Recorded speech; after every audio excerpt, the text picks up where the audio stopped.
we were in two minds at the time, and it turned out we were a bit too optimistic. George obviously came out, the circuit was still too wet for dry tyres.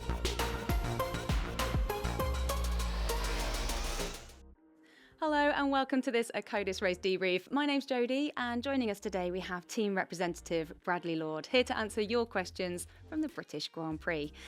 Bradley, it's been a difficult home race, needless to say. We've had a few of the fans writing in, wanting to know our understanding behind George's race start. Could you talk us through that? Yeah, we're sitting here recording this on Monday after the Grand Prix, and I must say it's a pretty big contrast to 12 months ago when we were celebrating a victory. Obviously, we went to the grid yesterday. It was wet, and we could see also that it was going to stay dry probably for about 20-25 minutes. So we knew there was a window where the circuit might dry out. The sun came out as well, and you could start to see a dry line emerging, but we knew there was a big weather front coming in behind. So the call was, do you try and maximize that dry window and hope that you can make the most of dry tyre performance and make up a pit stop gap, or sort of play it a little bit safer and a bit more conservative, stay out there on the inter and try and make that last into the next rain shower?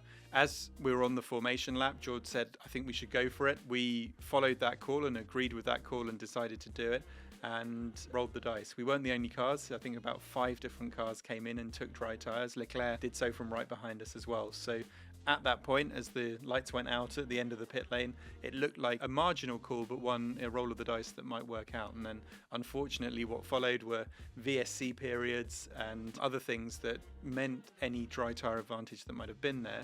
And to be honest, in hindsight, it turns out that wasn't there for a number of laps, was squandered because we were all running at reduced speed, costing temperature in the tyres, and it meant we couldn't really take advantage of that early bold call. What if we could have taken advantage of it though? If you could just humour me, how could that have played out differently had we have had that dry weather? Had we not had the VSCs and then also the safety car and other things that took place, there was the opportunity obviously to have a decent advantage on a drying track and therefore to catch back up to the cars in front who were running on intermediate tyres. Now, as always in these wet dry or dry wet races, it's not usually the first decision that is critical, it's normally the final one. And so we actually took the inter at a good point. George had made decent progress from the back of the field through to the points, and even then it looked like maybe P3, P4 could be on. We were in and around Lewis's Ferrari and racing there. Got stuck behind Gasly. George wasn't able to find a way past because that intermediate tyre was dropping, and that was the point where we had to make the call on, okay, when do we go back to the dry tyre? Again, we chose to be aggressive. I think there was a radio message, George sort of saying, let's be aggressive. His engineer Marcus saying, yes, but not suicidal. We want to be on the right side of aggressive. We took that call, and again, in hindsight, and indeed, we were in two minds at the time, and it turned out we were a bit too optimistic. George obviously came out, the circuit was still too wet for dry tyres. Alonso was in the process of finding out the same thing halfway around his own out lap. George had the spin at Beckett's, that cost him position, and then from there really it was very difficult to build an overtaking delta on similar age tyres. We were offset on tyre compound, we had some apprehension about taking the medium, so I'd gone for the hard tyre. That in hindsight was probably also not the right call, and it meant that we in the end were left fighting pretty hard to hold on to 10th place rather than potentially in much better points paying positions. And looking at our options of tyres and Kimi's race start, we only kept him on the inters just for a few laps. So what was our reasoning behind that? Yeah, we decided to mirror what we'd done with George and to take the dry tyre. The reasoning being, if you think that's the right call to have made, then you want both cars on the right strategy, what you think is the right one rather than the wrong one. As it turned out, that was also a mistake. We should really have split our chances, left Kimi out there, and we could have then seen what he could have achieved. So we saw Hülkenberg, for example, he started P19.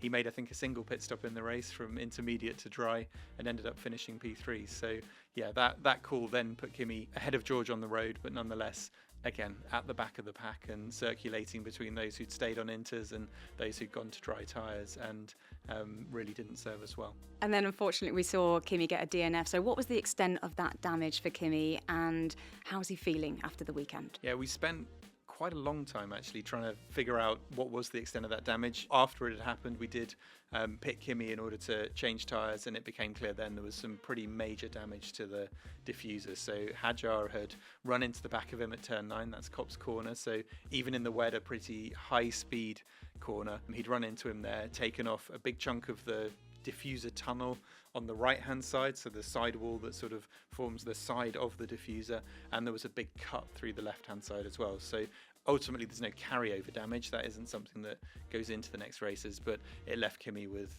a big downforce deficit at the rear of the car, made it very hard to drive, and ultimately it was clear that he'd lost so much performance he wasn't going to make up any ground, so he took the decision to retire.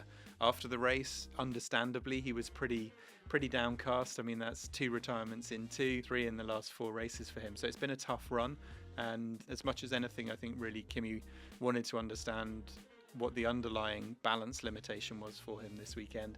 He was struggling for confidence in the high speed, and that's something we'll be going through with a fine-tooth comb to make sure there's nothing in the car, its setup, its configuration that has left him not feeling fully confident to attack those high-speed corners. Obviously, that's not just important in Silverstone, but coming up to Spa, another circuit with a lot of long high-speed corners, we want to make sure that we're giving him the very best equipment to show the best of his talent that we know is there. And as you go through that data now, looking ahead, what are our expectations going into the last 2 races before the summer break? Been a pretty bruising double header, to be honest, with Austria and then Silverstone as well. We've just got 1 5th place finish to show for our efforts and 1 10th place finish, so well below our expectations. So first and foremost, it is to put ourselves on a much better footing and demonstrate the full performance potential of the car. And after that, we've got updates coming. We've got a number of things to understand about the weekend in Silverstone, notably the balance limitation for Kimi and whether the drivers are able to really commit to those high-speed corners as much as they want to with how we're running the car at the moment. So we need to dig through that, make some decisions on what the spec of the car will be for Spa, and then also we've got some performance updates coming in both Spa and Hungary, so opportunities to make step forwards there.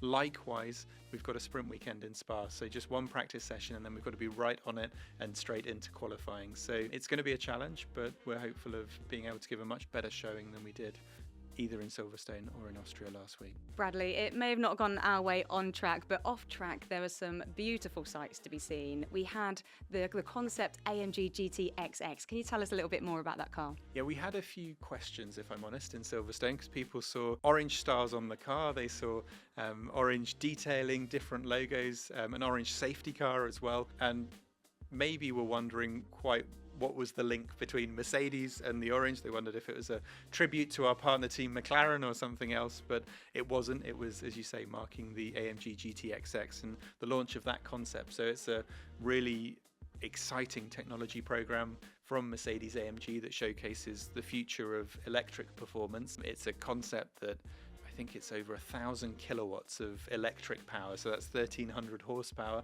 more than an F1 car. So it's a really exciting technology platform. That was launched on the Wednesday before the Austrian Grand Prix, and then in Silverstone we did a bit of a takeover to showcase not just that future concept and bring it to life, but apply it to the present of the team and the safety car as well, and then also show some of its past inspiration. So past inspiration for the GTXX with the C111 concept that now lives in the museum but is still a real eye turner, and George certainly enjoyed driving that in one morning. But then also looking back to some of the history of Mercedes-Benz in motorsport too. So this year marked the 70th anniversary of Sir Stirling Moss's victory in the British Grand Prix in 1955, and George even took one of the old W196s up to Aintree, up to the racecourse in Liverpool, to give it a drive round and to pay tribute to that moment as well. So it was a real weekend of past, present and future, and that was a nice thing to do, even if ultimately, sadly, the results didn't reflect the efforts that had gone into making all of that so special. We saw Hulkenberg get his very first podium in F1. Can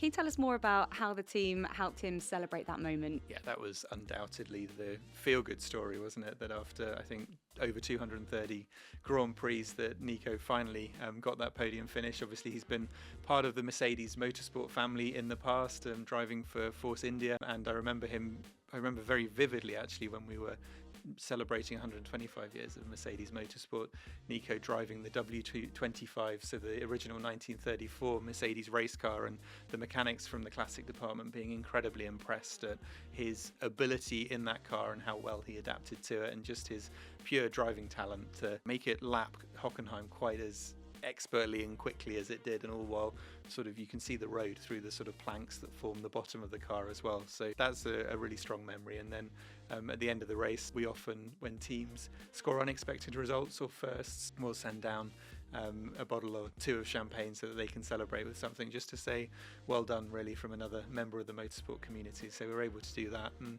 I think it turned out they didn't actually have any champagne down at Sauber, so it came as a welcome surprise and something I'm sure they made really good use of. So yeah, a nice example of the fact that we're fierce rivals on track, but it is still a community in the paddock, and we're always pleased to see people achieve milestones and achieve firsts in their career as well.